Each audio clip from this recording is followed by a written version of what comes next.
Kok sekarang jadi kalem? Mana pernah saya kalem sama penjahat? Nggak ada kata ampun sama penjahat, Don.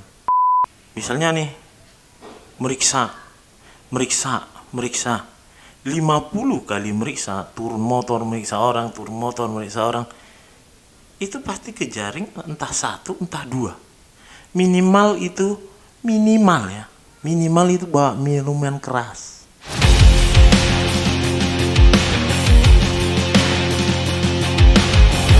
Selalu astaga.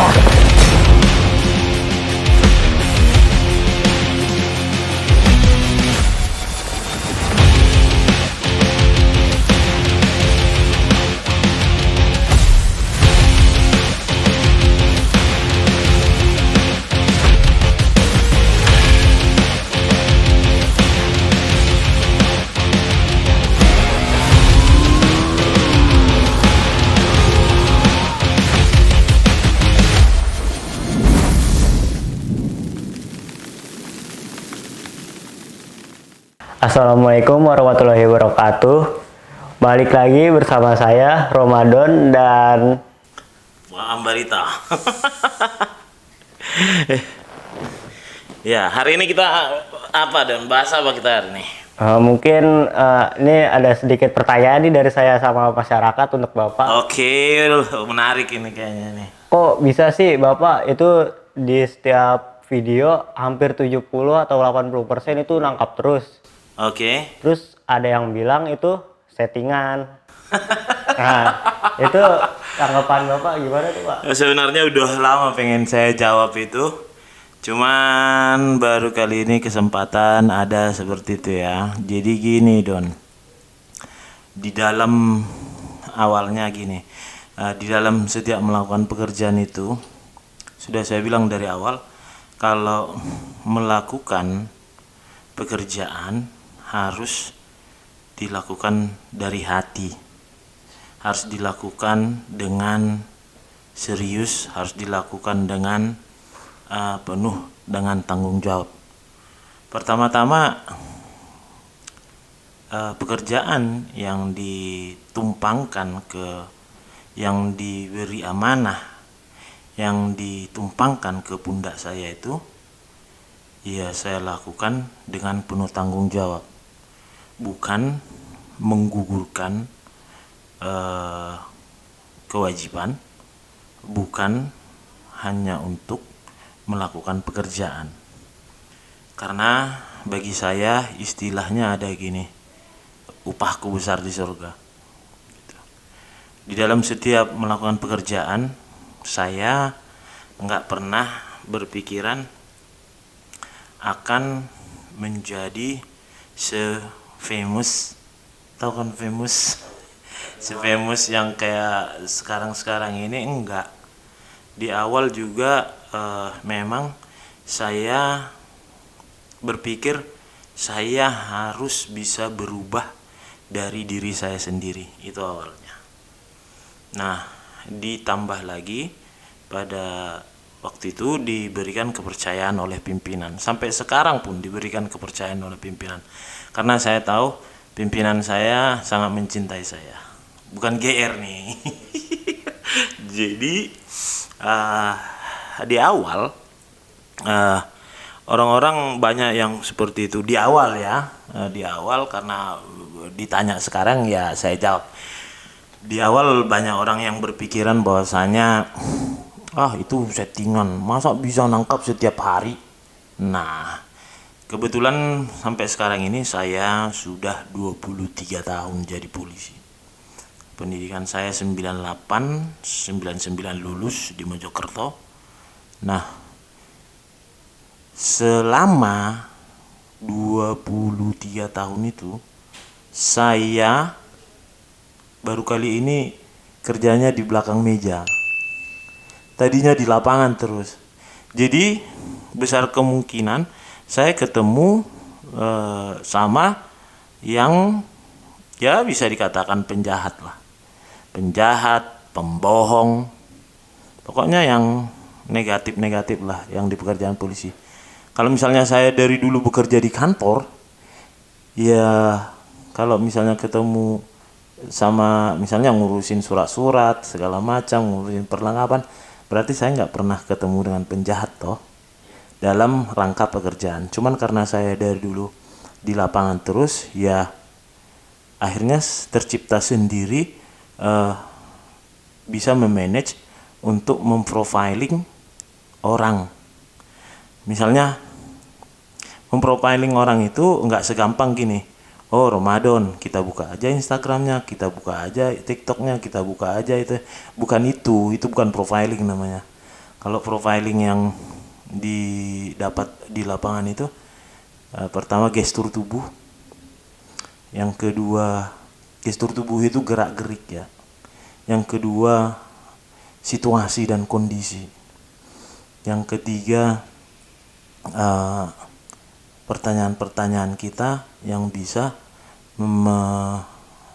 menangkap dia, apakah dia berkata yang sebenarnya atau enggak. Namun semua itu harus dibarengin dengan pengalaman. Jadi tibalah waktunya ditambah lagi dengan melakukan pekerjaan itu dengan hati. Contohnya gini, dulu waktu, karena memang dimanapun saya bekerja, saya pasti di satuan manapun, di satker manapun saya bekerja, saya pasti melakukan itu dengan hati, terlepas daripada orang-orang yang menilainya. Yang jelas saya bertanggung jawabnya sama pimpinan saya dan sama Tuhan, itu seperti itu. Nah, hubungan dengan pertanyaan tadi, kok bisa nangkap terus gitu kan. Nah, kita mulai daripada patroli. Jadi gini, dari semua patroli itu saya misalnya nih meriksa 50 kali meriksa, turun motor meriksa orang, itu pasti kejaring entah satu entah dua, minimal itu bawa minuman keras atau obat-obat keras. Nah, kalau minuman keras sama obat keras, kita ingatkan bahasanya itu tidak baik buat kesehatan. Tapi kalau dia sudah yang berbau tindak kriminal seperti senjata tajam atau narkotika, baru itu bermasalah dengan hukum seperti itu. Nah, pertanyaannya, kok bisa nangkap terus, rata-rata nangkap? Lah, gimana enggak nangkap? Satu, ilmunya sudah mumpuni. Yang kedua, patrolinya juga bukan sekedar menggugurkan kewajiban. Udah, dan seterusnya kita melakukan itu dengan tim kerjasama dalam artian kalau lolos dari dia ya ke saya, kalau lolos dari saya ya ke dia.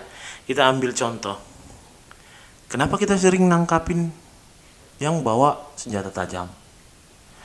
Misalnya nih, kita patroli, kita deketin, karena dia merasa bersalah, ya kabur, ya dikejar, ya kan?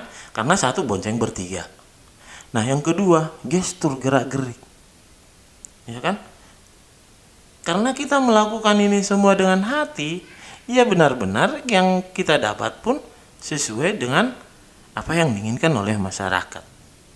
Nah, yang paling utama dalam melakukan pekerjaan itu, makanya dibilang kok sering nangkap, yang paling utama adalah patrolinya dari jam 12 bisa sampai jam 6, kadang dari jam 11 bisa sampai jam 6. Jadi itu kita di motor gitu, patroli periksa, dan bisa aja pas kita periksa nggak ada apa-apa kok.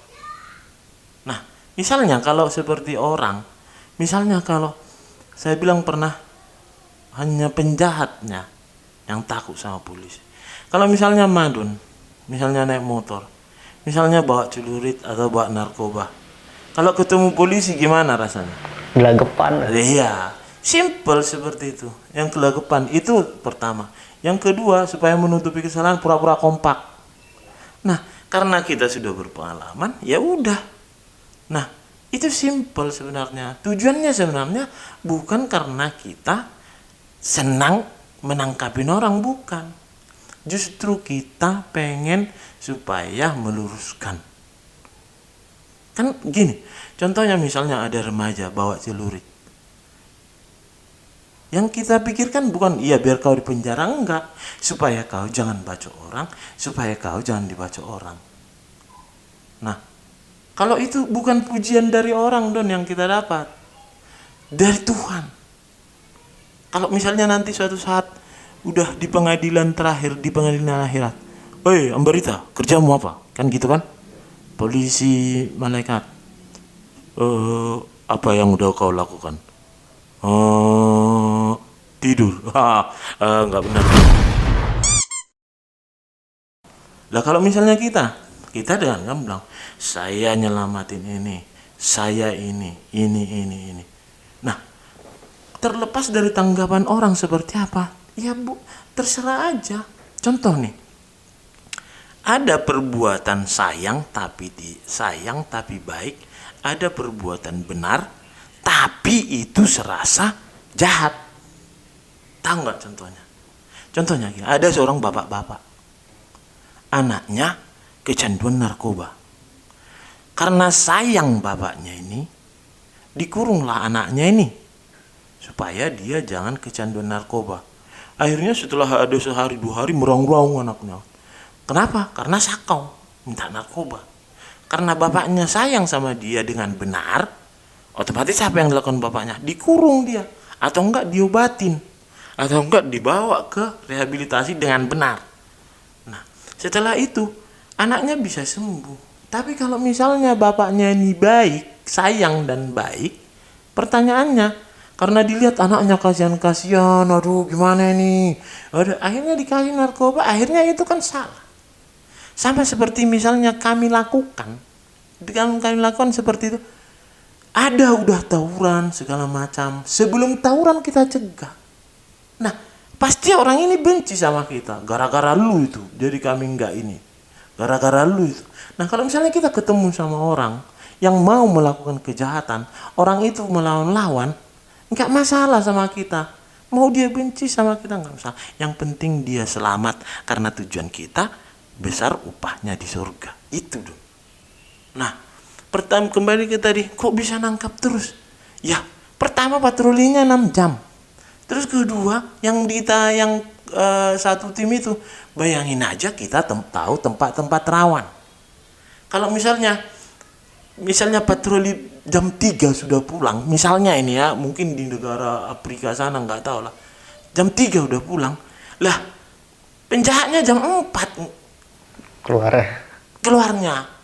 Karena sama seperti misalnya tawuran, jam 4 udah pulang, tawuran setengah 6, sama kayak di pasar Rebo, tawurannya setengah 6, jam 5 dia tes ombak dulu, dilihat dulu polisi ada apa enggak. Jadi karena kita sudah tahu situasinya, kita melakukan pekerjaan itu bukan hanya menggugurkan kewajiban. Nah, kalau misalnya dibilang kok apa, sering nangkap, dulu ada kayak gitu, settingan gitu. Setelah sekarang nggak ada lagi yang bilang settingan. Kenapa? Karena apa? Penjahat-penjahat yang saya tangkap itu dan memang bisa dituntut secara pidana, orang di pengadilan. Kalau dulu itu saya bisa sebulan itu 2 kali dipanggil sidang. Karena kalau kita nangkap pasti jadi saksi toh. Bisa ditanya misalnya ke Polsek Cakung, gitu kan, ke reserse narkoba, ke polsek yang itu bisa. Kenapa? Yang kita tangkap ini itu dijeblosin gitu. Jadi kalau misalnya orang bilang settingan, mungkin hidupnya kurang bahagia gitu kan, mungkin ya banyaklah yang kekurangannya, atau STTM. Tahu STTM? Sirik tanda tak mampu. Iya. Bisa aja dah. Nah, seperti itu. Jadi ada pernah pas saya, ini cerita sebenarnya, pada saat saya jadi saksi di pengadilan, ada bilang gini sama saya kira itu dulu selama ini settingan, ternyata ini yang saya tonton. Pernah ini kan, pernah kita nangkap tuh pas ditayangin di televisi, ternyata pada saat itu dia nonton juga. Ternyata kan kalau misalnya ditangkap hari ini, nggak langsung hari ini sidang Don.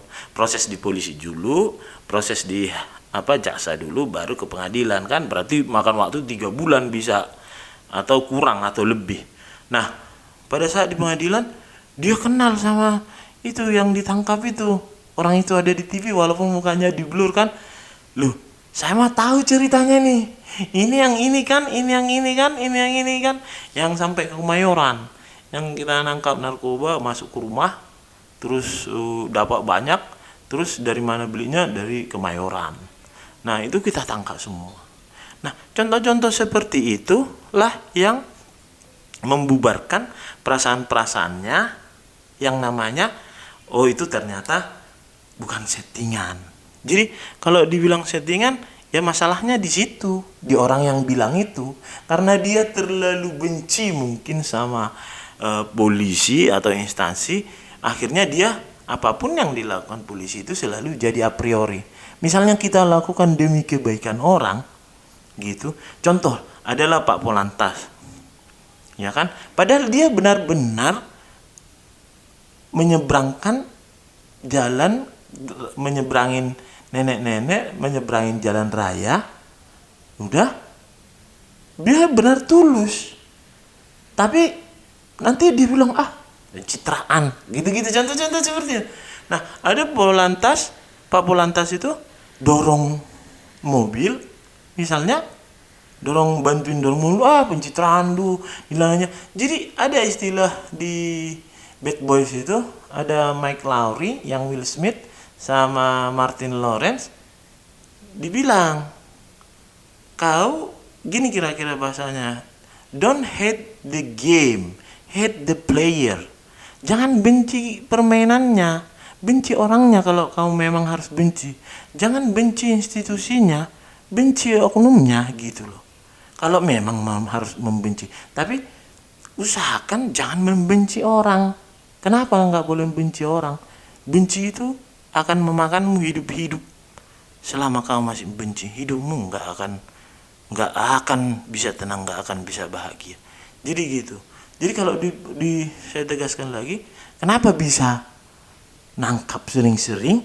Satu, patrolinya lebih dari 6 jam. Kedua, kita tahu tempat-tempat rawan. Ketiga, kita tahu gestur, gerak-gerik orang yang dicurigai mempunyai atau mau melakukan atau sudah melakukan kejahatan. Pengalaman 20 tahunan Don, ya kali kita nggak tahu. Nah karena di lapangan terus beda-beda kan, setiap orang beda-beda, nggak boleh disamain Superman sama Batman, Batman sama Flash, nggak boleh gitu, beda-beda. Nah yang terakhir lagi, setiap kita melaksanakan tugas itu jadi bisa terus nangkap, kita lakukan pendekatan supaya masyarakat yang kita periksa itu, kalau misalnya dia melakukan kejahatan, agar lebih baik. Terus gunanya apa gitu? Terus nangkapin itu, dia sendiri. Pada waktu itu penjahat aja takut main di Jakarta Timur. Pada waktu itu gitu. Jadi intinya seperti itu. Cuman saya berharap, dan sekarang sih sudah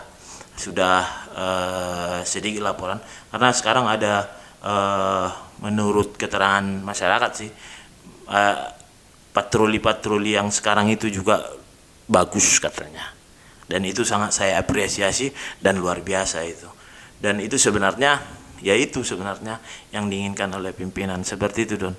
Jadi kalau pada waktu itu nangkap terus, ya kita tahu tempat rawan, kita patrolinya lama, kita punya pengalaman, kita punya teknologi, dan kita tahu cara membongkar isi kepalanya orang. Maksudnya membongkar, meninterview gitu, kayak gitu. Dan kita tahu teknik-tekniknya biar gimana kita bisa membongkar orang itu. Contohnya lah, misalnya kita ketemulah orang Don, jam 2:30 atau 3:30 digelap-gelap. Curiga mas. Ya curiga kan? Gak mungkin, oh iya, jangan main-main sini ya. Kan kita tanya dulu. Iya kan? Kita ini dulu. Karena apa? Kita polisi. Terus kalau polisi nggak nanya nggak ini, ya udah jadi pohon aja. Nah, gitu kira-kira ya. Kan? Ya. Terus Bapak kan udah banyak berbuat nih buat masyarakat terutama di Jakarta Timur kan. Terus tapi itu masih banyak nih Pak yang hujat Bapak. Nah, perasaan Bapak itu gimana tuh Pak? Lu dari mana sih pertanyaan-pertanyaan gitu Don? Jadi ini saya Don, kalau saya gini, di dalam melakukan semua pekerjaan, di dalam melakukan pekerjaan saya itu gini loh. Saya merasa inilah pekerjaan saya. Apapun yang saya lakukan di dalam pekerjaan saya ini, ya itu semua apa yang akan terjadi itu saya tanggung resikonya. Mau dihujat kek, mau disalahkan kek, mau ada apa kek, enggak peduli lah gitu kan. Contoh lah misalnya, ya sama Mbak Rita itu banyak yang benci, ya mungkin ya orang-orang yang diubarkan tawuran, yang ditangkapin itu segala macam kan. Ya kan kita dari awal sudah bilang kita nggak bisa menyenangkan semua orang, Don. Nggak bisa menyenangkan semua orang. Nah, kalau misalnya banyak ada yang menghujat segala macam, awalnya sih saya berpikir juga kayak pertanyaanmu itu. Saya udah berbuat ini kok masih gini kan, tapi kan ini hidup gitu loh. Kalau kita mau untuk berjuang, risikonya apapun harus kita hadapi. Kita nggak peduli, saya nggak peduli mau dibilang seperti apa, saya nggak peduli ke situ. Bahkan yang mengambil keuntungan daripada apa yang kejadian pun saya nggak peduli situ. Yang penting pertanggungjawaban saya sama Tuhan gitu loh. Pertanggungjawaban saya bukan sama manusia gitu. Jadi kalau misalnya ada manusia atau apa menghujat segala macam, ya itu emang hak dia, ya kan? Tapi ya dia harus ingat juga bahwasanya apa yang dilakukan itu, apa yang dikatakan itu, ya belum tentu benar. Apa yang dilakukan seperti itu, ya itu urusannya dia. Saya juga nggak mau membalas atau gimana gitu kan? Enggak lah. Saya nggak fokus ke situ lagi Don. Saya fokus bagaimana supaya berguna sama orang lain sesuai dengan pekerjaan saya. Saya berfokus kepada apa-apa yang saya lakukan itu semoga bermanfaat bagi orang.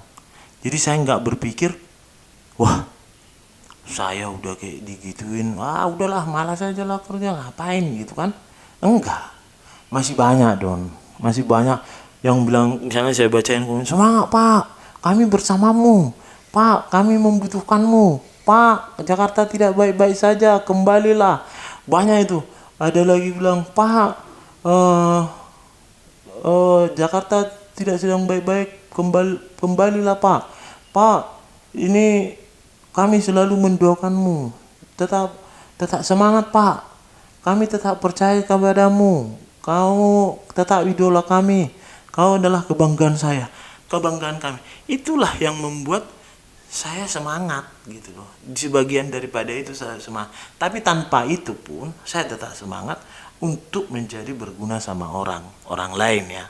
Kalau misalnya kita nggak berguna sama orang lain, ngapain kita gitu loh. Jadi hidup ini ya sebisa mungkin janganlah bersandiwara. Kalau memang benar-benar kita peduli sama masyarakat, kalau memang benar-benar kita peduli sama orang-orang di sekitar, ya lakukanlah dengan hati gitu Don. Jadi luar biasa sebenarnya dukungan-dukungan masyarakat, sampai yang ngirim papan bunga, buset dah, udah kayak apaan tahu itu. Jadi saya dengan situasi seperti sekarang ini, saya pun senangnya apa? Saya jadi merasa, wah, apa yang saya berbuat selama ini ternyata dampaknya sama masyarakat banyak juga, terasa juga oleh mereka, terasa sama masyarakat yang baik sama penjahat. Nah sama penjahat, wah itu dulu yang menangkap saya. Dia nonton video ini mungkin masih di penjara kan. Iya maaf ya, semoga kau berubah ya. Iya, jadi bayangin aja yang Senpi nggak mungkin udah keluar sekarang kan, itu ketangkap Senpi ya, semoga berubah. Hidup itu bukan hanya kejahatan, berubahlah, berubah. Jadi yang bawa celurit, yang begal, masih mungkin pas nonton video ini, wah kesel banget tuh, wah kita diomongin gitu kan. Ya namanya, ya penjahat ya ditangkap. Iya seperti apa? Jadi lah kau misalnya kan saya hanya melakukan tugas saya katanya gitu. Tugasnya apa sebagai penjahat? Sebagai iya saya lakukan tugas saya sebagai polisi. Ya pertanyaannya, ya kamu melakukan tugasmu, saya melakukan tugas saya. Pertanyaannya, ya nggak mungkin kau harus tetap jadi penjahat kan. Dia harus menjadi ada perubahan. Masa circle-nya di situ-situ terus? Masa nggak ada berubah-berubahnya? Seperti sekarang, saya salut sama dia nih. Ini 3 kerjanya. 3 kerjanya selain di sini, di tempat kerjaannya yang di Pasar Rebo, sama untuk meliput wedding. Bayangkan dia tulang punggung seperti ini, kalau kayak gini malas-malas, udah gemuk dia ini.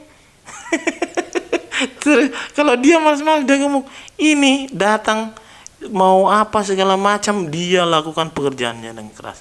Kalau si Madun bisa, saya bisa. Kenapa nggak bisa kalian? Jadi lemaskan hatimu, jangan bebal hatimu untuk menjadi lebih baik. Luluhkan hatimu, semangat, rajin, bekerja keras, bekerja bijak, segala macam terserah. Yang penting jangan berbuat kejahatan. Intinya yang berbuat kejahatan itu rata-rata, misalnya kejahatan jalanan, begal, segala macam, tawuran, baca orang, itu orang-orang malas. Dapat duit dikit dipakai buat nokip, kobam, ya kan? Padahal masa depannya masih panjang. Giliran sudah misalnya udah usia kerja, Don, yang terjadi apa? Encok, nggak bisa lagi kerja, nggak bisa lagi menikmatin. Makanya saya selalu berpesan supaya lakukan yang terbaik pada saat muda ini. Jangan tidur-tiduran, karena tidur kebanyakan itu rezekimu akan dipatok ayam. Kalau kata mama saya dulu, Don, ada seperti ini. Barang siapa yang tidak mengikuti nasihat ibunya, akan susah hidupnya yang dia akan datang. Ini secara global loh ya. Nanti pasti saya nggak ikutin nasihat mama saya berhasil. Bukan gitu maksudnya, Bambang. Maksudnya seperti ini. Secara global, semua nasihat yang dikatakan orang tua itu untuk kebaikannya. Kalau sekarang, tahu nggak Don apa yang terjadi? Lebih galak anaknya daripada orang tuanya. Terus, mak, minta 5.000, bapak sih nggak ada. Wah, omong kotor. Sering ngadu-ngadu orang tua sama saya itu. Jadi, kalau untuk sekarang, saya hanya bisa berpesan. Misalnya ada hujatan atau apa sekarang itu, kayak di komen yang sebelumnya video itu mungkin udah sakit hati banget sama saya kali itu, sampai segitu komennya. Ya nggak apa-apa gitu. Kalau saya tetap berbahagia, saya doakan loh dia, saya tetap doakan dia. Mungkin pernah saya tangkap dia, atau dia masih di penjara gitu kan. Iya, itu bukan mungkin kalau misalnya di dalam hidup ini something wrong with you, not with me gitu loh. Nah, artinya apapun, misalnya tugas saya polisi nangkapin penjahat. Ya kalau menjadi penjahat ya saya tangkap. Gitu toh. Nggak mungkin penjahat ya udah biarin aja gitu kan, nggak ada sama saya. Terus ada bilang, kok sekarang jadi kalem? Mana pernah saya kalem sama penjahat? Nggak ada kata ampun sama penjahat, Don. Karena apa? Yang bikin saya bukan benci ya, yang bikin saya gregetan sama penjahat itu tangga. Misalnya begal yang pencolong motor gitu kan. Dia itu pemalas, Don. Dia rajinnya pas saat nyolong motor aja. Udah, habis itu dapat hasilnya tidur, bangun, kobam, mabok gitu kan, atau narkoba. Nah, sementara orang yang dibegal itu, yang bikin saya paling gregetan itu, ada orang kerja di pabrik, gajinya UMR 3 juta berapa, 3 juta 800 ya, 3 juta 800 sekian, 3 juta 400 lah, atau berapa saya kurang tahu. Setengah gajinya, sepertiga gajinya buat kredit motor, sepertiganya lagi buat kontrakan rumah, terus sepertiganya makan dan ditabung gitu kan. Nah, tiba-tiba dia naik motornya dirampas, dibegal. Terus orangnya DM saya, terus ini ceritakan keluhan, apa nggak gregetan dengar? Sementara yang ngambil itu cuma ngambil doang, ngalungin kayak gini celurit, dia nggak kerja, nggak nabung, nggak kerja keras, apa nggak gregetan kita kayak gitu? Itu yang membuat lu harus dikandangin, supaya apa? Supaya lu jangan ngelakuin kayak gitu lagi. Nah, contoh-contoh seperti itu. Nanti ya gitulah. Ya pasti yang kayak gitu-gitu yang saya tangkap ya beraninya pasti ya di kolom komen gitu kan.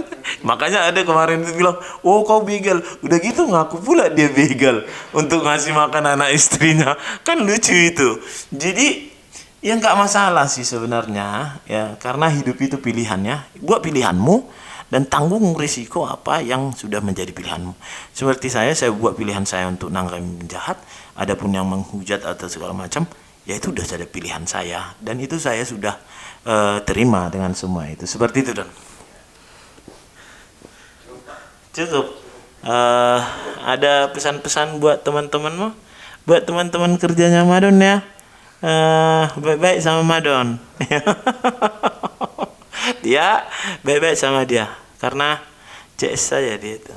Oke, terima kasih kawan-kawan semua, terima kasih sudah nonton, terima kasih sudah melihat, mendengar nasihat-nasihat, sudah melihat, mendengar apa yang terjadi dalam video itu. Semoga kalian senang dengan video ini, walaupun misalnya ada yang kesal, ada yang gondok, ada yang nggak terima, ya itu wajar karena hidup itu pilihan. Oke, terima kasih buat kalian, jangan lupa like, comment, and subscribe. Oke.